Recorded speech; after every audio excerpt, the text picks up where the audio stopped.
जनतेच्या विश्वासाची जबाबदारी, जनतेच्या स्वप्नांना दिशा देणारं नेतृत्व आणि निर्णयात ठामपणा आणि मनात संवेदनशीलता, दूरदृष्टी, धाडस आणि लोकहिताचा विचार या त्रिसूत्रींचं प्रतीक म्हणजे आपले गोवा राज्याचे मुख्यमंत्री आणि या संमेलनाचे स्वागताध्यक्ष आदरणीय डॉक्टर प्रमोदजी सावंत. आपल्याला विनंती आहे की आपण आपले विचार या प्रसंगी मांडावेत. नमस्कार. 21व्या जागतिक मराठी साहित्य संमेलन ह्या शोध मराठी मनाचा या कार्यक्रमाच्या उद्घाटन प्रसंगी पद्मविभूषण डॉक्टर अनिल काकोडकर यांच्या अध्यक्षतेखाली हे संमेलन या ठिकाणी आयोजित केलेलं आहे. जागतिक मराठी अकादमीचे अध्यक्ष ज्यांनी व्हर्च्युअली आपल्याला मार्गदर्शन केलं ते श्री रामदास फुटाणेजी. ह्या कार्यक्रमाचे गोवा कार्यकारिणीचे कार्याध्यक्ष श्री दशरथ परब, सरचिटणीस अनिल सामंत, गौतम देसाई, त्याचबरोबर जागतिक मराठी अकादमीचे उपाध्यक्ष Shri Yashwant Gandak Patil, Girish Gandhi, doctor P D Patil, कार्याध्यक्ष उदयदादा लाड, जयराज साळगावकर, किशोर रांगणेकर आणि खास करून या कार्यक्रमाला उपस्थित राहिलेले नागराज मंजुळे. आणि ह्या कार्यक्रमाला आज ज्यांना पुरस्कार देण्यात आला ते श्री अनिल खवटे, महेश मांजरेकर, कला अकादमीचे अध्यक्ष श्री चंद्रकांत कवळेकर, बाकी जागतिक मराठी अकादमीचे बाकीचे मान्यवर पदाधिकारी, गोवा राज्य आयोजन समितीचे सन्माननीय सदस्य, देश विदेशातून या ठिकाणी उपस्थित राहिलेले साहित्यिक, विचारवंत, संशोधक, कलाकार आणि अभ्यासक आणि ऐतिहासिक संमेलनाचे साक्षीदार बनलेले सर्व मराठी प्रेमी बंधू आणि भगिनींनो आणि खास करून या ठिकाणी असलेले म्हणजे युवा मित्र आणि मैत्रिणींनो. गोव्याच्या सांस्कृतिक आणि वैचारिक राजधानीत पणजी येथे कला अकादमीमध्ये आज या ऐतिहासिक क्षणाचे आपण मनपूर्वक मी स्वागत करतो. मला अत्यंत आनंद आणि अभिमान आणि समाधान वाटत आहे की मराठी भाषेच्या या विचारप्रवाहामध्ये समर्पित झालेल्या या संमेलनाच्या गोव्याच्या भूमीवर भरत आहे ही गोष्ट आम्हा सर्वांसाठी गौरवाची असते. या संमेलनाची सुरुवात करताना गोव्याच्या मातीशी, संस्कृतीशी आणि मराठी शब्दाशी ज्याने आपले आयुष्य जोडले या कविवर्य बाकीबा बोरकर यांच्या शब्दाशिवाय पुढे जाणे शक्य नाही आहे. श्री अनिल सामंत सर यांनी म्हटलेली तीच कविता परत एकदा माझ्या गोव्याच्या भूमीत गड्या नारळ मधाचे, कड्या कोपरामधून फुटती दुधाचे, माझ्या गोव्याच्या भूमीत उन्हाळ्यात खार वारा, पावसाच्या दारापुढे सोन्या चांदीची रेधारा, माझ्या गोव्याच्या भूमीत येथे चांदणे मोहरा, ओलाव्याने लोचाने भेटे आकाश सागरा, माझ्या गोव्याच्या भूमीत गड्या साळीरेचा भात, वाडे आईच्या माईने सोनं केवड्याचे हात, माझ्या गोव्याच्या भूमीत लाल मातीत निळे पाणी, खोल आरक्त गांगवत शुद्ध वेदनाने गाणी. या ओळी गोव्याच्या आत्म्याचे दर्शन घडवतात. इथली माती आणि इतिहास बोलते, इथले शब्द संस्कृती आणि जपतात आणि इथले विचार मुक्तपणे फुलतात. अशा भूमीत मराठी मनाचा वेध घेण्यासाठी आपण सगळेजण एकत्र आलो आहोत. 9, 10 आणि 11 जानेवारी 2026 या 3 दिवसामध्ये असलेले हे 21वे जागतिक मराठी साहित्य संमेलन हा एक केवळ कार्यक्रम, उत्साह किंवा औपचारिक उपक्रम नाही आहे. हे मराठी समाजाच्या वैचारिक परंपरेतील एक महत्त्वपूर्ण असा टप्पा आहे. हे संमेलन म्हणजे मराठी समाजाच्या सामूहिक संवाद आहे. येथे केवळ मंचावरून भाषणं होत नाहीत, तर इथं विविध विचारधारा, अनुभव आणि दृष्टिकोन एकमेकाशी संवाद साधतात. मतभेद मांडले जातात, प्रश्न उपस्थित केले जातात आणि या प्रश्नावरती शांत, विवेक आणि सुसंस्कृत चर्चा घडते. या संवादातून समाजाच्या भविष्यासाठी नवी दिशा ठरते, नवे विचार जन्माला येतात आणि बदलाची प्रक्रिया सुरू होते. या संमेलनाचे ऐतिहासिक महत्त्व या माध्यमातून हे की ते भूतकाळातील वारसा जपत असतानाच वर्तमानातील वास्तव स्वीकारते आणि भविष्याची दिशा सूचित करते. भाषा, साहित्य, शिक्षण, विज्ञान, तंत्रज्ञान, अर्थव्यवस्था, समाजकारण आणि मानवी मूल्ये या सर्व क्षेत्रात विचार हे एकत्र येतात. त्यामुळेच हे संमेलन केवळ स्मरणाचा किंवा गौरवाचा सोहळा न राहता परिवर्तनाचा आणि पुढील वाटचालीचा वैचारिक पायाभरणा करणारे एक व्यासपीठ ठरते. शोध मराठी मनाचा ही संकल्पना केवळ मराठी भाषेच्या आणि अभ्यासापुरती किंवा साहित्यापुरती, चर्चापुरती मर्यादित नाहीये. ती मराठी माणसाच्या अंतर्मनाचा, त्याच्या संवेदनाचा, मूल्याचा आणि विचार प्रवाहाचा शोध घेणारी आहे. मराठी मन म्हणजे फक्त शब्दाचा संग्रह नाहीये, तो अनुभवातील घडलेला, संघर्षातून साकारलेला आणि संस्कारातून घडत गेलेला एक जिवंत प्रवाह आहे. या मनात संवेदनशीलता आणि प्रश्न विचारण्याची वृत्ती आहे. समाजाला अधिक समजूतदार बनवण्याची आस आहे. आजचे मराठी मन हे भौगोलिक आणि सीमामध्ये अडकलेले राहिलेले नाहीये. महाराष्ट्र, गोवा किंवा भारताच्या चौपलीकडे जाऊन जागतिक स्तरावर ओळख निर्माण करत आहे.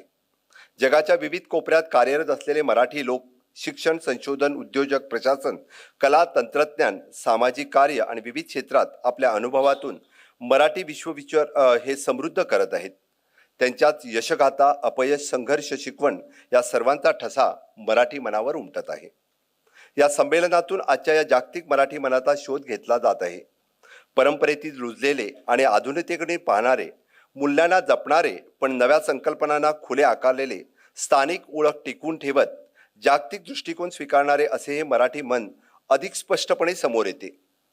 म्हणूनच शोध मराठी मनाची ही संकल्पना भूतकाळाचा गौरव करण्यापुरती न राहता वर्तमानाचा शोध वेध घेणारी, ही भविष्याची दिशा सूचित करणारी ठरते. मराठी भाषेचा वैचारिक आणि साहित्यिक प्रवास हा विवेक सिंधूपासून सुरू होतो आणि संत ज्ञानेश्वराच्या ज्ञानेश्वरीच्या माध्यमातून लोकभाषेला तत्वज्ञानाची उंची दिली आणि आध्यात्मिक सन्मान माणसाच्या जीवनाशी जडले.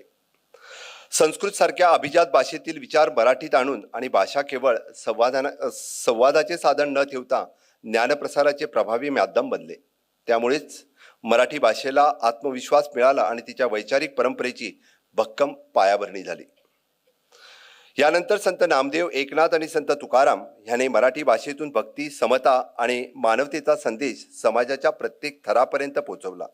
त्याच्या अभंगातून आणि देवभक्तीबरोबरच सामाजिक विषमता, अन्याय आणि अहंकाराविरोधातील ठाम भूमिका व्यक्त झाली.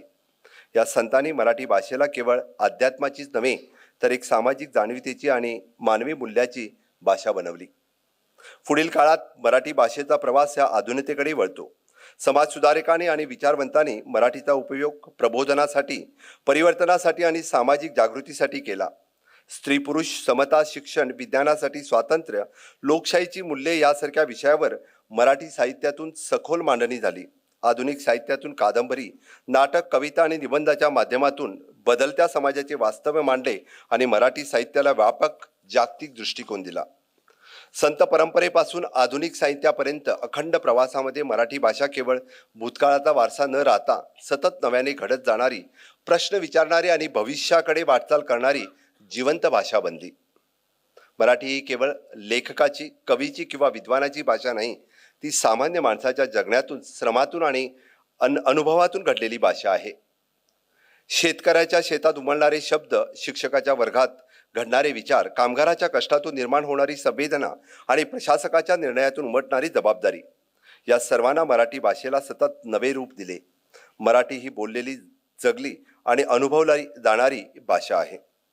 ग्रामीण भागातील लोकगीते, ओव्या, पोवाड्या, शहरी परंपरेचा तसाच शहरातील नाट्यसंवाद आणि कथाकथन आणि लोककला या सर्व माध्यमातून सामान्य माणसाने मराठी भाषेचा खरा चेहरा घडवला आहे. आपले दुःख, आनंद, संघर्ष आणि अशा व्यक्त करणाऱ्या सामान्य माणसाने नेहमीच मराठी शब्दाचा आधार घेतला आहे. त्यामुळेच मराठी भाषा समाजाच्या भावनाशी आणि वास्तव्याशी घट्ट जोडलेली आहे. मराठी भाषेची खरी ताकद आणि तिच्या लोकजीवनाशी असलेल्या या घट्ट नात्यात आहे. जोपर्यंत मराठी भाषा सामान्य माणसाच्या जगण्यातील सामील आहे, तोपर्यंत ती जिवंत आहे, सशक्त आहे आणि सर्जनशीलता आहे.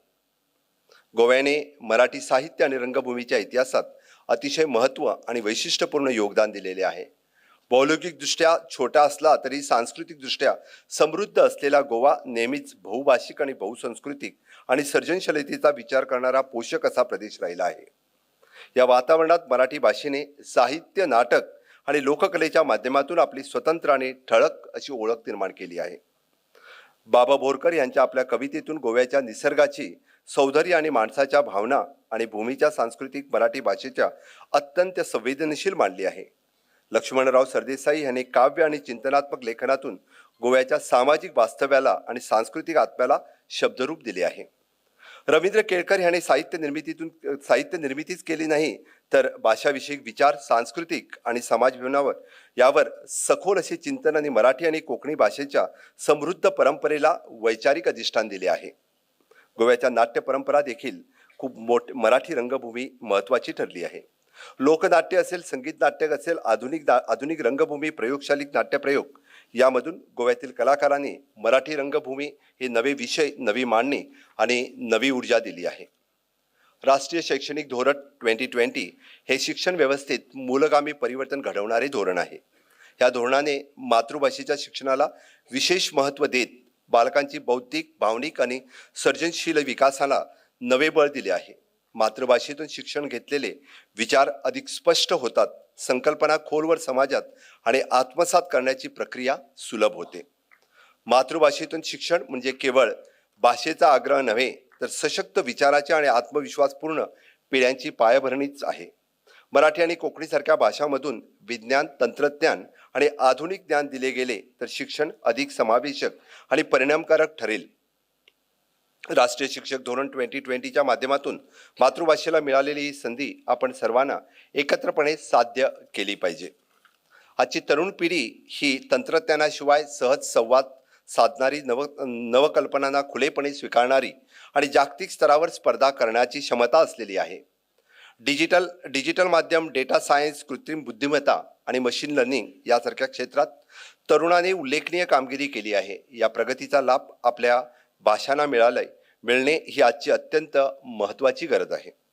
मराठी आणि कोकणीसारख्या समृद्ध भाषांसाठी कृत्रिम बुद्धिमत्ता आणि आधारित भाषा मॉडेल्स, अनुवाद प्रणाली, आवाज ओळख तंत्रज्ञान आणि डिजिटल सामग्री विकसित करणे ही काळाची गरज आहे. यामुळेच ह्या भाषा केवळ संवादापुरत्या मर्यादित न राहता शिक्षण, संशोधन आणि प्रशासन ह्याचा उद्योग या क्षेत्रामध्ये अधिक सक्षमपणे वापर होणे ही देखील गरज आहे.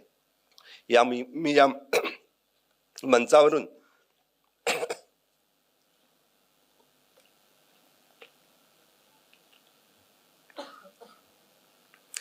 मंचावरून तरुणांना आवाहन करतो की त्याने तंत्रज्ञानाच्या बळावरती आपल्या मातृभाषेला जागतिक डिजिटल मंचावर नेण्यास पुढाकार घ्यावा. मुख्यमंत्री म्हणून विधानसभेत उभा राहून मी जेव्हा प्रथमच सभागृहाला संबोधित केले तेव्हा एक केवळ औपचारिक क्षण नव्हता, तर तो जबाबदारीचा, जाणीव देणारा अत्यंत महत्त्वाचा क्षण होता.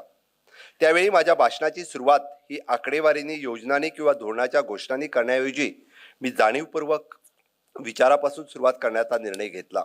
कारण कोणतेही प्रशासन, कोणतेही धोरण आणि कोणताही निर्णय हा मूल्यावरती आधारित असला पाहिजे, अशी माझी ठाम भूमिका आहे. त्या क्षणी मला दिशा दिली ती गोव्याच्या भूमीशी नाते सांगणाऱ्या कविवर्य बाबा बोरकरांच्या ओळीने.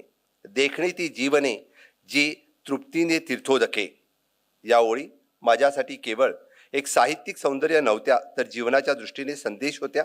त्या क्षणात मला जाणवलं की राजकारण हे केवळ सत्तेचं नव्हे, तर मूल्यांचं, जबाबदारीचं आणि समाजाच्या भविष्याशी बांधिलकीचं क्षेत्र आहे. म्हणूनच तो क्षण माझ्यासाठी फक्त राजकीय नव्हता, तो विचारांचा आणि मूल्यांचा, एक सार्वजनिक जीवनाचा कर्तव्याचा जाणीव करून देणारा तो क्षण होता. या 3 दिवसामध्ये गोव्याच्या या भूमीवर एक महत्त्वाचा वैचारिक अध्याय या ठिकाणी लिहिला जाणार आहे. येथे होणारा संवाद आणि विचाराची देवाणघेवाण आणि विविध दृष्टिकोनाने मांडणे हे केवळ संमेलनापुरती मर्यादित न राहता पुढील काळासाठी मराठी समाजाची वाटचालीची दिशा ठरवणारी ठरेल.